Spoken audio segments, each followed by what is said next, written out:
y'all, welcome back to our channel. It's Kasia. Shawn, gang. Okay, so today y'all, we're going to be talking about our birth story, why we chose the natural birth, and just going over everything that happened. And we're going to insert some videos from the birth. We was planning on recording the whole birth, but child, when you doing it, you're not thinking about no camera.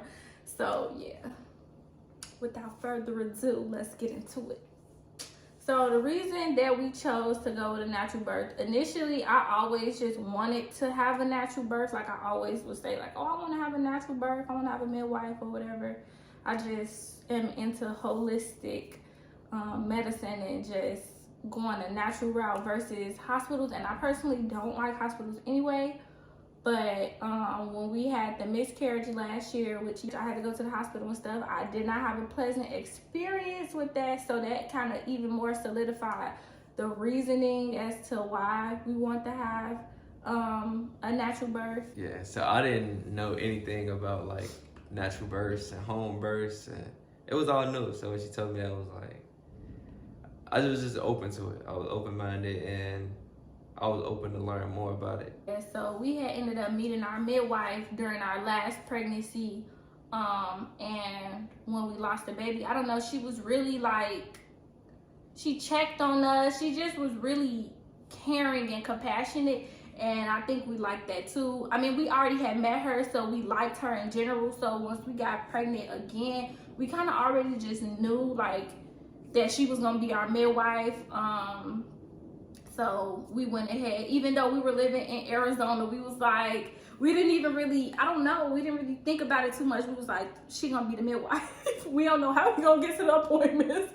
We was like, oh, we just gonna stay at the house in Vegas for a little bit when we had a baby. Like, we didn't even have a real plan for real. We just knew that she was gonna be our midwife, so. Yeah. Sometimes it's like you just know, like you got that feeling like it just, somebody comfort you and make you feel safe and make you feel like they care. You know, it's a quote. It's they don't care how much you know until they know how much you care. So like as being a leader, you have to show that you care about somebody and that you there for them with or without. Even when we had the miscarriage, like even though we wasn't her patient, she still checked on us and made sure that we was good. And another thing is that I didn't know a lot about the natural birth, but you know, you had your mind set up that that's what you wanted to do. So, and it's your body, and I will support whichever route, whichever way we went. So, yeah. And then, I mean, she was super knowledgeable anyway. So when we went and sat down with her, although a lot of the stuff I already knew, he didn't know. And it's different coming from me versus coming from a professional, which he be acting like I don't even know what I'm talking about, but I do. But he just, I think it was more comforting hearing it from her because she's been doing this for over 20 years. Right, delivered hundreds and hundreds of babies, got experience, got knowledge, got her own firm, got just been growing. Firm. What is it? Midwifery. Midwifery, just built it. So like she got the results. Like, you know, you had the plan, but she had the actual results. So it was like, okay, now she showed me the vision. I'm like, oh, okay, I can see this. Okay, so let's get into like the actual day that I gave birth. Oh, wait. It was some people like inquiring about how do you go about having a natural home birth. What you will want to do is if you have insurance, you can call your insurance company or look if y'all have like a thing online. You could look up midwives and then you could just call and make consultations with the midwives. Or you can look on Google in your state and just put like insert state midwives. And some midwives give birth in birthing centers and some do home birth. So if you're looking for a home birth, you would just find a midwife that does home births. That's pretty much it. It really wasn't hard. I think that people normally go the doctor route, so they think that that's the easier route to go. And it's not. It's the same process, just like if you was looking for an OBGYN. But yeah, I just want to say that for the people that have been like messaging us or like asking us questions.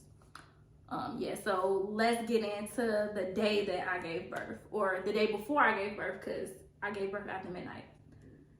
So I was up that night until 3 a.m. and I don't know. I was just up. I couldn't really sleep. And he was like moving a whole bunch. So I was like recording a video. I actually insert the video. I was recording a video at 3 a.m. with him moving and kicking around. And then I finally went to sleep after that. And then I woke up at 5 a.m. and I'm like, I'm having contractions. Like, I had been having Braxton Hicks, but Braxton Hicks aren't painful. So I knew that the moment that first contraction hit, it woke me up out of my sleep. I knew it was a contraction. I'm like, oh, I'm having contractions. Like, it's no question if this is a contraction or not. This is a contraction if I never knew one. So they had told me if I start having contractions, that I could take magnesium, and I could take a bath. And if it don't slow down the contractions or don't make the contractions go away, I'm for sure in labor. So I took a bath and I took the magnesium and I was still contracting. So I'm like, damn, I'm in labor. And we had a midwife appointment that day anyway. I had just turned 39 weeks. So technically I think that was supposed to be like my 40-week appointment because I hadn't hit 40 weeks yet, but it was like right before. I don't know. Was it my 29? I don't know. Was it my 39-week appointment? Oh, no, that was my 39-week appointment. I'm tripping. I was having appointments every week at that point. Mm-hmm. Okay, so yeah, we had an appointment that day. And I told them, like, yeah, I'm having contraction. They like, how far apart are they? And they wasn't really consistent. They was like 15 to... It's like, it was just random. Like, if I was moving around a lot, then I would have them like back-to-back 3 minutes or something. But if I was just sitting, chilling, it was like 15 minutes, 18 minutes, 11. Like, it was just random. So they was like, like, I'm in early labor. She was like, it'll probably be a day or two before you have the baby. So I was like, okay. So they was like, yeah, go home and get some rest or whatever. Baby talking, y'all. He might wake up. I don't know. If he wake up, we're going to have to take a small break. He looking at me, y'all. Hello, Rain. Hello, Rain. Oh, he went back to sleep. Okay, he went back to sleep. So, she told us to go home and get some rest, because, you know, labor is labor. Like, it can be tiring and it can be extremely long. So, she was like, go home and get some rest. We went home. I think what we did, ate. I don't remember. Did we eat? I'm pretty sure we ate. And I know for sure that we took a nap. We took 2 naps, right? Well, I took 2 naps. Did you go to sleep? I don't know. It's a blur. This was only 7 weeks ago. This man acting like this was a year ago. I mean, I remember the birth, like just this. I don't remember like. Okay, so came home, took a nap, woke up. I know I talked to my mom, then took another nap. I'm pretty sure we was eating in between. Then like my contractions started being like kind of more consistent. Like they was like 10 minutes apart, but they were consistently every 10 minutes, every 9 to 10 minutes apart. So at that point, it probably was like 7 o'clock maybe. That's when you started working on the pool. You could talk about you working on the pool because I really don't know. Like, okay, I started working on the pool. Nah, but it was a pool we ordered from Amazon probably like a week or 2 in advance, 3 weeks in advance. I don't know, it wasn't that long, but we opened the pool. We had the little liner so to make sure that like the blood and everything don't seep through the pool, which it did anyway. The liner didn't even fit. We had to squeeze. Yeah, we had to squeeze it on. Y'all can see how big the pool is, but the liner, I guess it was made for a circle pool. Right. And we had a rectangular pool. Yeah, then so we had the pool up. We didn't even have a pump. John helped us with the pump. She brought a air mattress pump over and we pumped the pool up. So now we had it up. Shout out to Mariah because I didn't even think about a pump. I did not think about a pump at all. She was like, oh, you got a pump for the pool? A pump for the pool? No, apparently. Bro, if I would have never thought, if she would have never said nothing, I was going to ask him to blow it up. with his mouth. Good luck. Good what we was gonna do? Figure it out like we did. Like True. We always do. Thank you, Janika, for bringing the podcast. Yeah. But yeah, okay, so we filled it up, and then now we trying to figure out how the fuck we gonna fill up this big ass pool.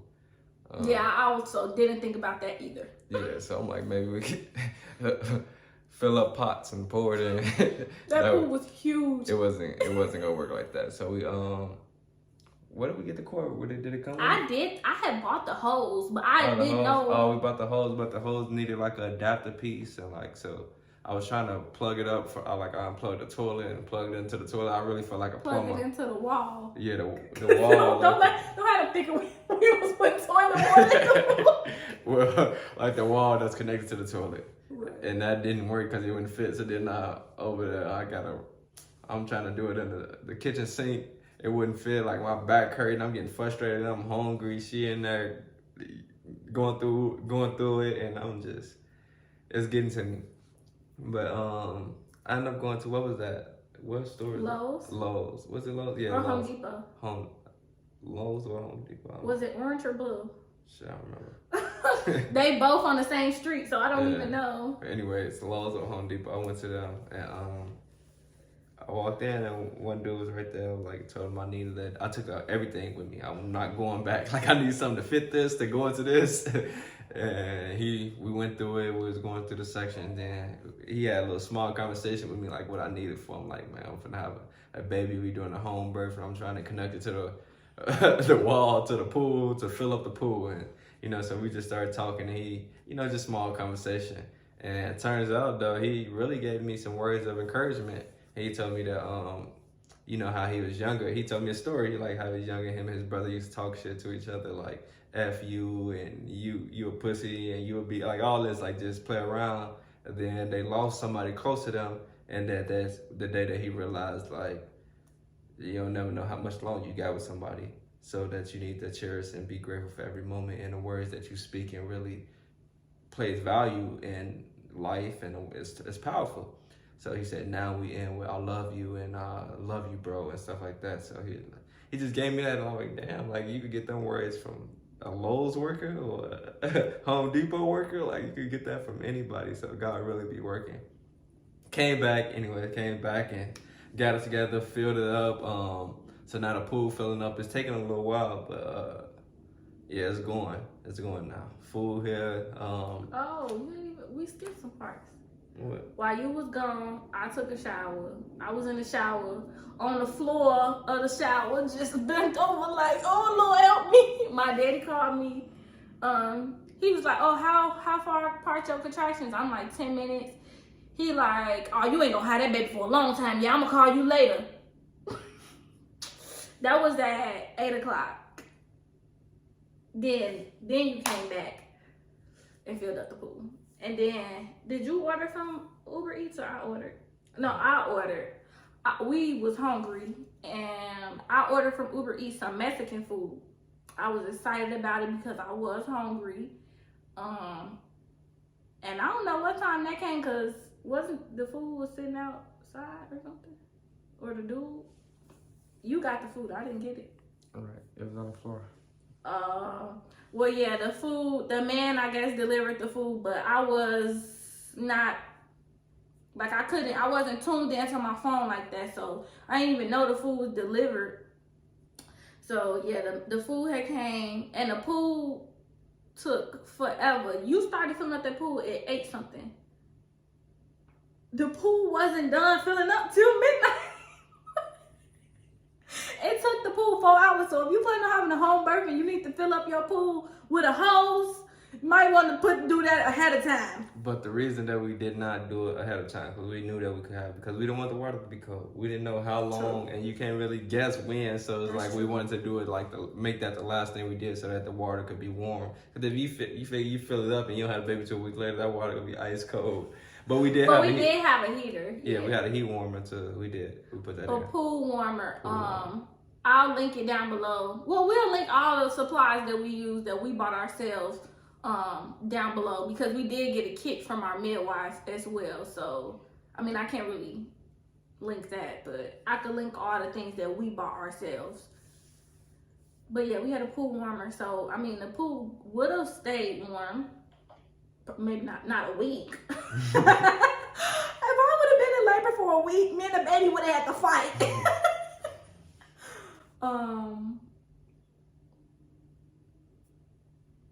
Okay, so yeah, we had ate. Well, you ate first.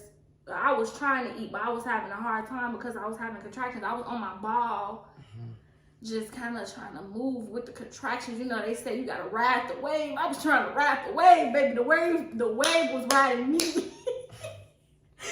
The wave was really riding me. So I tried to eat. I didn't eat that much. I ate like a couple bites, more than a couple bites, but not all my food either. Then we laid back down and I was playing meditation. I was playing a meditation. I'm not gonna lie, y'all. I listened to the meditations from I think I started listening to the meditations when we came back from the midwife office. So yeah, I started listening to the meditation because I listened to them throughout my naps and stuff. It really helped me to fall asleep too. Cause like most times you can't people have a hard time falling asleep during labor and if they don't have pain medicine. So like those meditations really help. I'll link those as well. But yeah, now at this point we're at the end. So it's probably like 10 o'clock maybe? 10 o'clock? Yeah, the pool's still filling up or whatever, but we in the bed at this point, listening to the meditation. He's like helping calm me down because at this point, the contractions is the pressure is getting worse. So he like calmed me down. I'm like, okay, so I got the comb and I'm like trying to fall asleep. So I guess I had started snoring.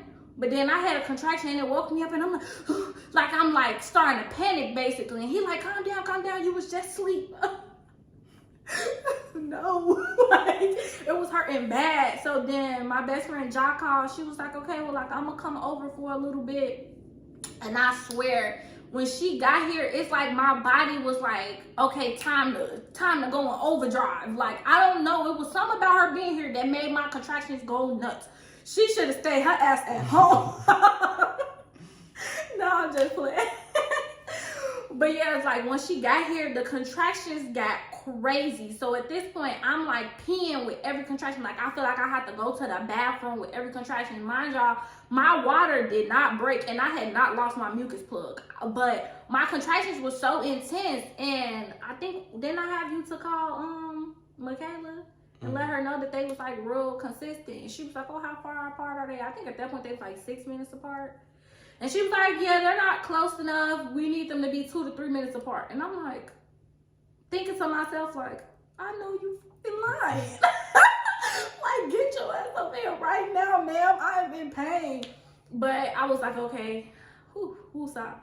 So probably at like 11 o'clock, I went to the toilet. And I was like peeing, but I had to lift my leg up when I had my leg up like on the toilet like this, like lean forward, like when I was having a contraction. I don't know, it just like with me being on the toilet, I don't know, I just felt like it like was releasing some of the pressure that was being pushed down on my pelvis. So that helped. Being on the toilet helped a lot. But then I had went back in the room and then I hopped up like I gotta pee. But then when I sat on the toilet, I looked at John. I said, I gotta throw up. So I grabbed the garbage. Like I threw up in the garbage can. It was, when I tell y'all, that Mexican food smelled so nasty coming back up. It was instant regret of eating that. I'm like, why would I eat that? It smelled so bad. Like the smell of the throw up was making me have to throw up more. So at this point, I'm feeling defeated. I'm thinking, it's probably like maybe going on, it's probably 12, yeah, it gotta be 12 o'clock at this point. So at this point, the contraction's probably what, like 4 minutes apart? Yeah, the contraction's like 4 minutes apart. So he like, the pool filled up, get in the pool. I'm like, okay. So I get in the pool. At this point, I'm feeling defeated, y'all. Like these contractions is kicking my butt so bad. Like I'm like, oh my God, like call them again. So I'm like going through, I went through maybe like 3 contractions, and then something told me to touch down there. Why I felt the baby head, y'all. I feel his head. Like, call her right now. I feel his head. So Shawn called Michaela, and he like, she feel the baby head. She said, what? He like, she feel the head. She said, how far in?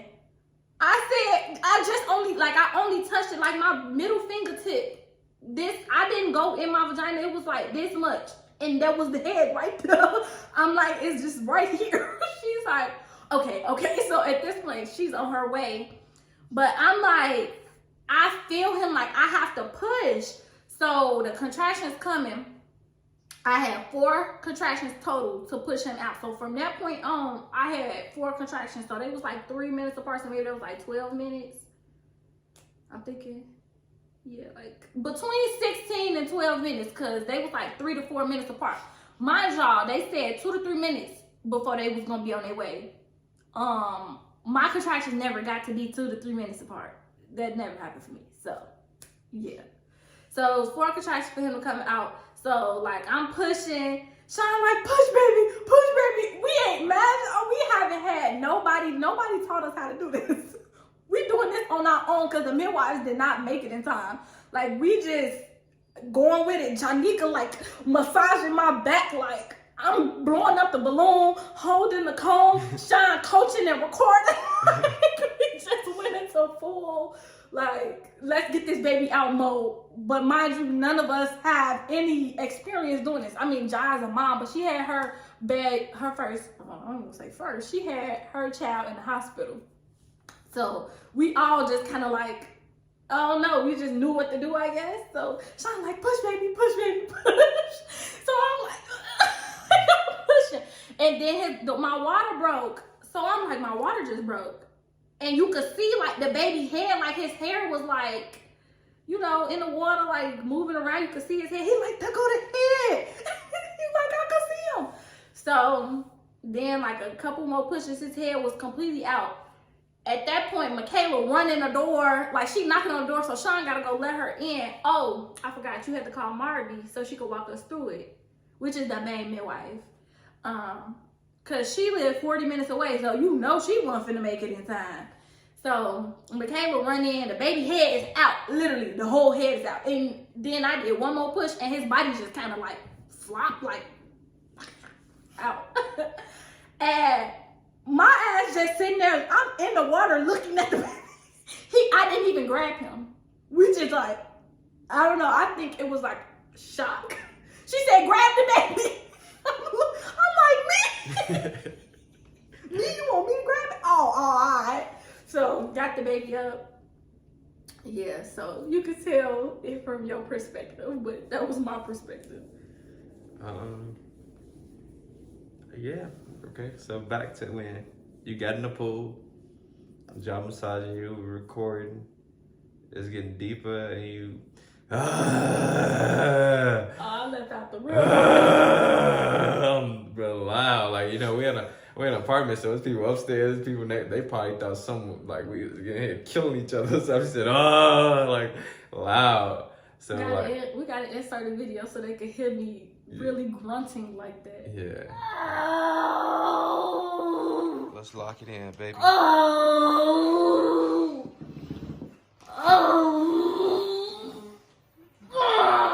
So I mean, the calling phone. out to Jesus. Yeah, God help me, Jesus. I'm just praying for real. I got the gospel music on low. Like I'm trying to be as calm as I can, because she the one going through the pain and the labor, and you know that physical harm, and like it's just, you know, going through it. So I gotta be him. I just gotta be there and show up and allow God to work through me. So I'm trying to, you know, stay as calm as I can and do what I can.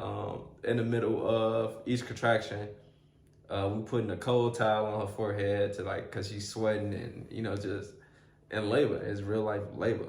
But yeah, it's like it's instinct. It's instinct. It's like I played basketball, so like when you in a game and you don't think, you just anticipating, you guarding, you defending, you on offense, you on defense, you running, and you just going. You're not thinking about what the outside people saying or what's going on like that dialogue in your head. You just playing, you just going. And it's kind of like the same thing when I was, watching this, or putting a towel on her head, or giving a massage, or just calling the midwife and talking to the midwife, asking her what to do. It's just like I'm in the game. I'm just going with it. And then you look back like, damn, I really gave birth. Like I really was in there. Like I'm down there a nurse now. Like it gives you a whole different confidence level though. But yeah, so I'm on the phone with the midwife, and we let her know like the head is out. Like she's like, okay, just stay on the phone with me. Just stay on the phone. And she asking questions like, man, like where are you? You asking the room, where are you? That's the question that we didn't answer. But we forgot I had the door locked. We was expecting them, and I had the door locked. So then she knocking, do. So I run over there and lock the door. And now the baby out. Then she come in and yeah, it happened fast. It really did. It happened. Like it happened. Like the first video of me being in the pool is at 12:45. His whole body was out at 12:57. Yeah, it happened. It happened quick. It's literally 12 minutes and he was out. It was a blessing though, just to watch birth, like just to watch your creation, like just it was like real life felt like I seen God, like just real life, like the spirit, like God was here in the room, like I felt good, like I felt the best I ever felt in my life just watching that, because I watched death. I watched one of my close homies, he played basketball together named CJ. I watched him die in front of us, and then I watched birth, so it was a much more pleasant experience than watching death. So that was, yeah. I mean, they say that it's the closest to death that a woman gets other than like actually dying. So it definitely is a spiritual experience. It's like something that it's an outer body experience. That's the only way that I really can explain it. Like you don't know until you know. Pregnancy in general is like that, but like the birthing experience, nobody can prepare you enough. We could tell our story, y'all could watch other people's story, but you don't really know until you experience it, what that feels like. And then like when the baby came out, he wasn't really breathing. Like he came out and he just looking at us and we looking at him. Like we like the baby like.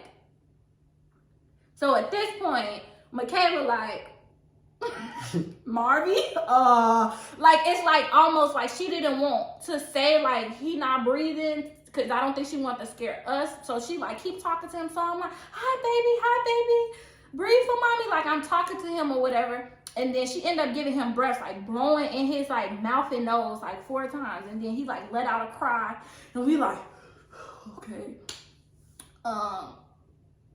And then she put him right on my titty, pretty much. She started nursing. That baby came out eating. Mm-hmm. Yeah, when I seen that, like he came out and like, yeah, they was trying to keep us calm too. It really wasn't looking the best because he wasn't breathing. He started turning a little purple, like he was out. But in my head, I'm just watching the whole thing, and Marvy's still on the phone. I'm like, this the only phrase going through my head is, God didn't bring us this far to only bring us this far.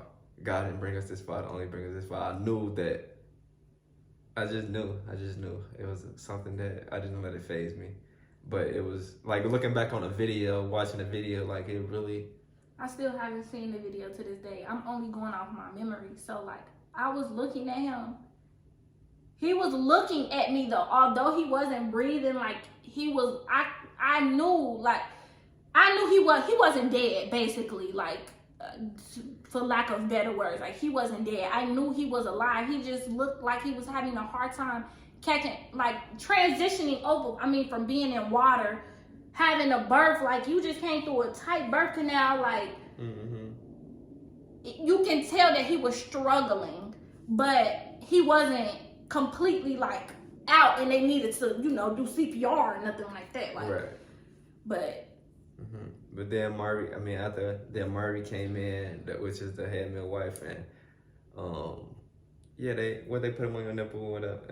He breastfed. I gave, breastfed. I had a few contractions while he was breastfeeding so that I could give birth to the placenta. So the placenta came out. It felt nasty coming out. It definitely didn't hurt. Well, I mean, not in comparison to a baby.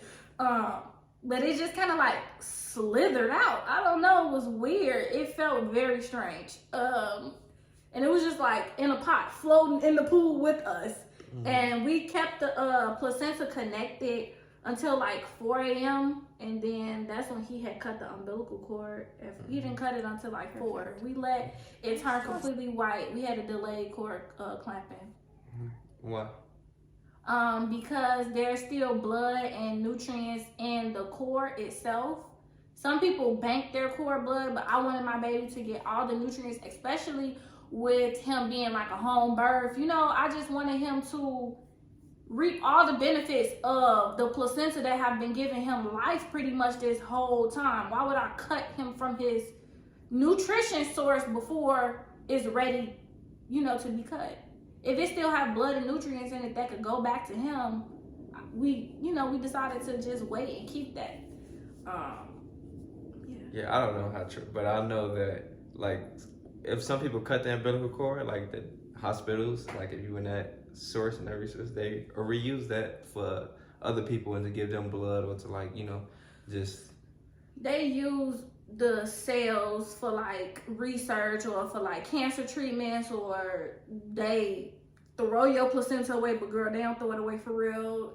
Yeah. So I mean, it's just something to do your research on and make the best choice for you. Just because we did it this way don't mean that that's the best way or that's the only way. So it's it's all about informed consent. It's about knowing your options, knowing the facts, and then making whatever decision you want to make based off of what aligns with you. But it's all about knowing. I think that the problem is people aren't informed.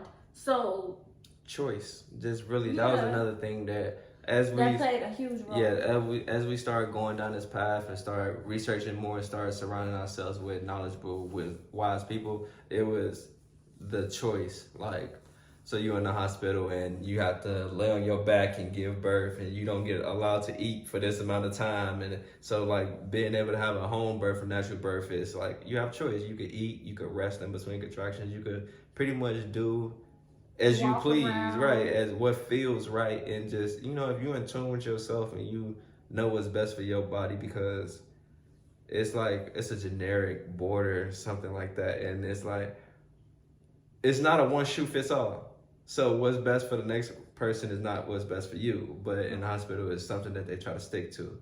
And that's not what's best for everybody. So, and then going against what society says or what culture says.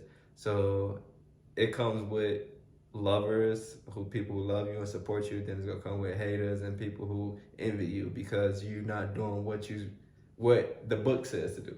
So with that, people talk bad about you. Oh, and no, because of this and this and this and this. Or they try to get you to not do it, or they try to fear monger you. Oh, well, I know somebody that. Right. Right. Oh, but what if the baby umbilical cord wrapped around their neck? Why are you even saying that to me while I'm pregnant? Yeah, people plant seeds of contamination. They're trying to contaminate your brain and your mind to basically manipulate you and get you to like live how they would live, right, or do what they would want to do. Project their fears and their limitations on you, but you have to have that vision, that tunnel vision, to not let their opinions affect your reality. Right. Because they're afraid or they're scared, they're gonna try to make you be afraid and you scared. They're gonna project their fears onto you. I wasn't afraid. I went into my birth knowing that my body was created to do this, and that my baby was created perfectly through God for me, and that in every aspect I was going to be able to give birth to him and take care of him and keep him safe and healthy. I just knew, I knew it.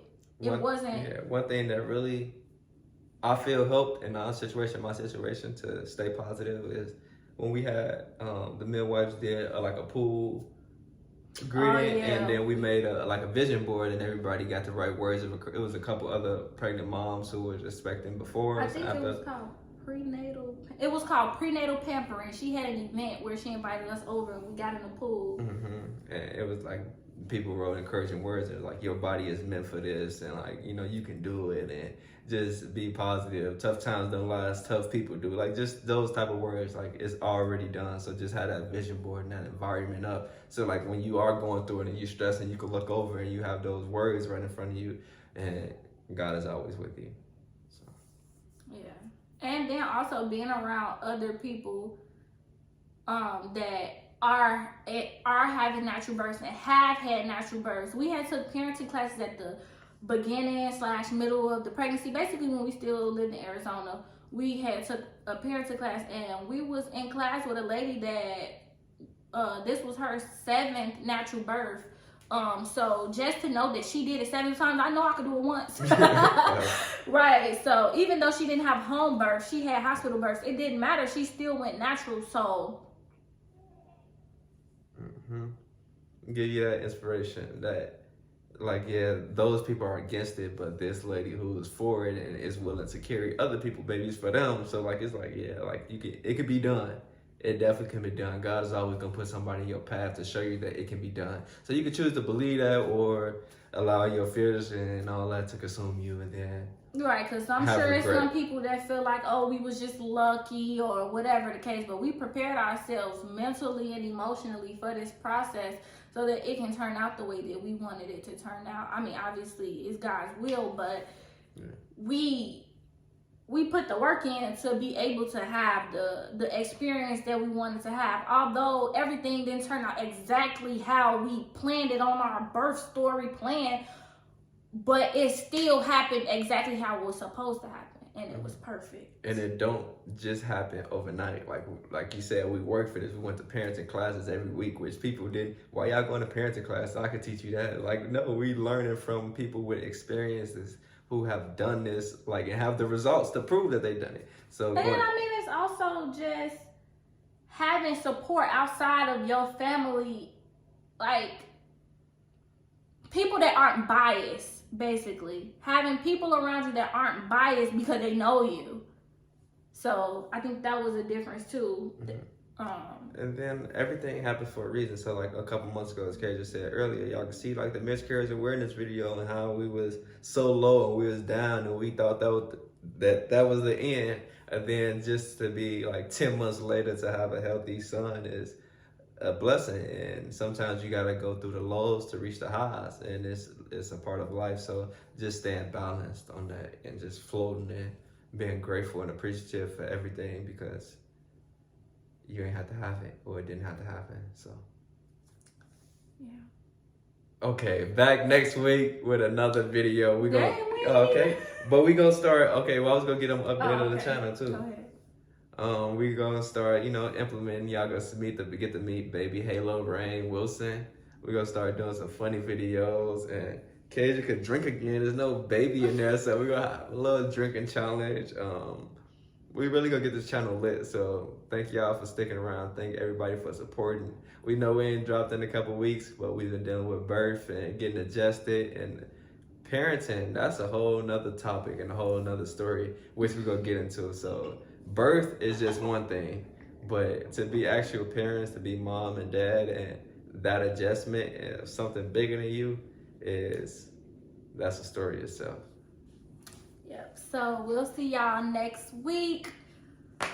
Make sure y'all like, comment, and subscribe, and leave any suggestions, questions, or whatever type of video y'all want to see coming up down in the comment section below. Thank y'all for watching.